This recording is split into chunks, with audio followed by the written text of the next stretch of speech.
Hello everybody and welcome back, where I'm back from holiday. I've had a week off in Copenhagen. I have uploaded the whole time, so you had no idea, but I was away.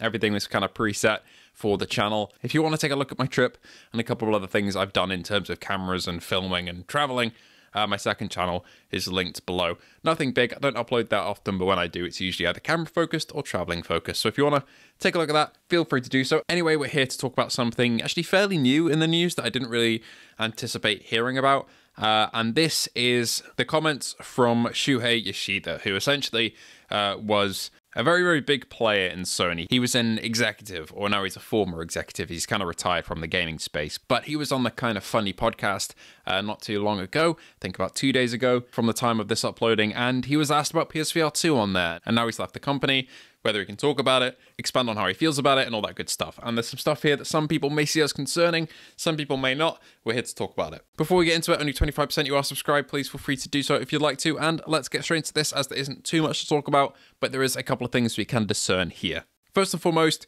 how important is Yoshida in the entire kind of scape of PlayStation VR? Well, I would say quite important. He's a big pusher of indie games, or at least I say he was, not anymore, because he's left the company. But throughout his entire time at Sony, when PSVR has been a thing, he's been constantly highlighting great PSVR games, as he does in the Kind of Funny podcast here. He essentially talks about Before Your Eyes and Synapse, two great PSVR2 games that he thinks everybody with the headset should try. I agree with him. Before Your Eyes has a couple of issues in terms of like trophies and some bugs, but Synapse is a 10 out of 10 across the board. But essentially on the podcast, the host, Greg Miller, asked him, why was PSVR the most fun that Yoshida had personally in terms of development? And this is talking about the PSVR 1. So Greg Miller asks why, and Yoshida responds with, well, you know, that's another one of collaboration between the game team and hardware team. It was Santa Monica Studios, you know, the God of War team in PS3 days. They customized the PS3 God of War, and they put the PlayStation Move onto the video viewer and created a headset, you know, a VR headset.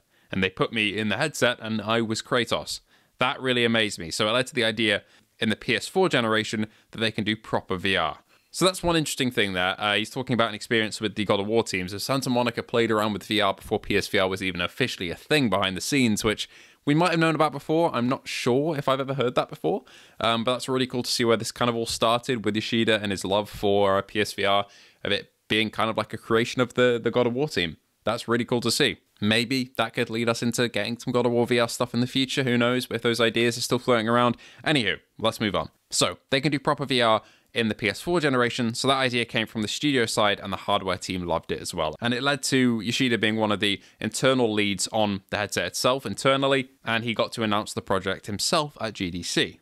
Greg Miller then responds with, I remember that, I still talk about that all the time. Whenever we talk about VR, you coming on the GDC show and talking about, look, we're at PlayStation 1 again, we are starting from scratch. And Yoshida responds with this, which is the headline piece of this entire article, which is him saying, I'm sorry I was wrong, PSVR 2 didn't become PS2. Now this is kind of being taken out of context a lot, but there also is a context that is maybe concerning from a certain point of view.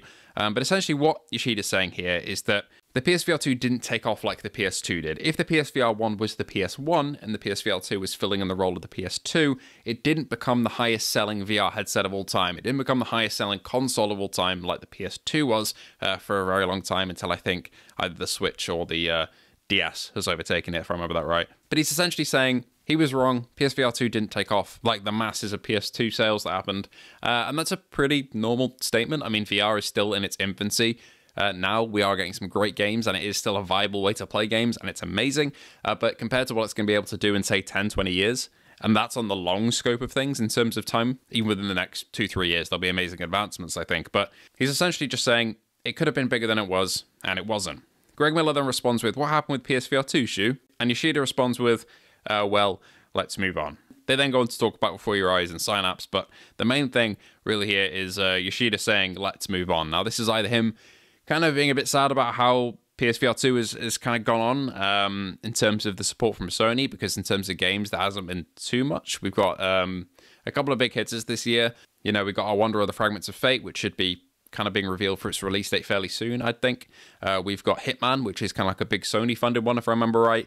But then, you know, we've had all our Resident Evils, GT7, Synapse, Horizon Call the Mountain. There is quite a bit there, you know? But he may be thinking on the indie side of things, Yoshida is kind of involved in that. And Outside of Synapse, there aren't really too many games where Sony's kind of funded an indie studio to bring something up. I mean, we got Firewall Ultra, but that really didn't hit the mark at all and kind of failed. But I feel like for Yoshida, he always loved those PSVR games that were innovative and supported by Sony, and we haven't really had too many of those in this generation, if that makes sense. So I can understand that perspective. The other perspective here is that he's simply under an NDA as a former executive for Sony. Whether he wants to say something positive about the development of PSVR2 despite many, like, say, tribulations or trials it may have had, he just can't. Or maybe if he wants to, say, slag it off, for lack of a better term, he can't because he's under NDA. Whether positive or negative, there's probably certain things, or definitely certain things, that he can't say because he's still tied to it as a company and knows the internal workings of Sony. And it's not really up to him to go onto a podcast and spill all about how Sony's development for VR headsets works and potentially plans for a next headset. If they are doing one, I'm sure that as soon as the PSVR 2 was kind of done and dusted, in terms of finalized the design, that they were maybe trialing and thinking about the next generation of VR on PlayStation. So yeah, there's a lot of ways to interpret that. I would go for kind of the NDA route because ultimately he doesn't want to be talking about secrets and things that Sony are kind of harboring for PlayStation VR, so I get it. Ultimately, though, whether there will be a PSVR 3 or not isn't up to Yoshida. He's gone, he's out of the company, which makes me really sad because he was always a supporter of VR, PSVR, PSVR 2, and a genuinely all-around great guy in terms of Sony. But ultimately, yeah, I do think this is blown out of proportion. He meant that the PSVR 2 wasn't the PS2, so the biggest headset or platform of all time, like the PS2 was. And also, Greg himself in this interview later on said people are going to make articles about what you're saying here, and they kind of took that a bit tongue-in-cheek. So I wouldn't take it too seriously. Yoshida, again, probably can't say exactly what he wants to say, no matter what that is, but take it as you will. So thank you all for joining me today. That's a fun little note to start my content cycle back on as I'm back from my holiday, but an interesting one to talk about. So thank you all so much for watching once again, and I hope to see you all in the next one.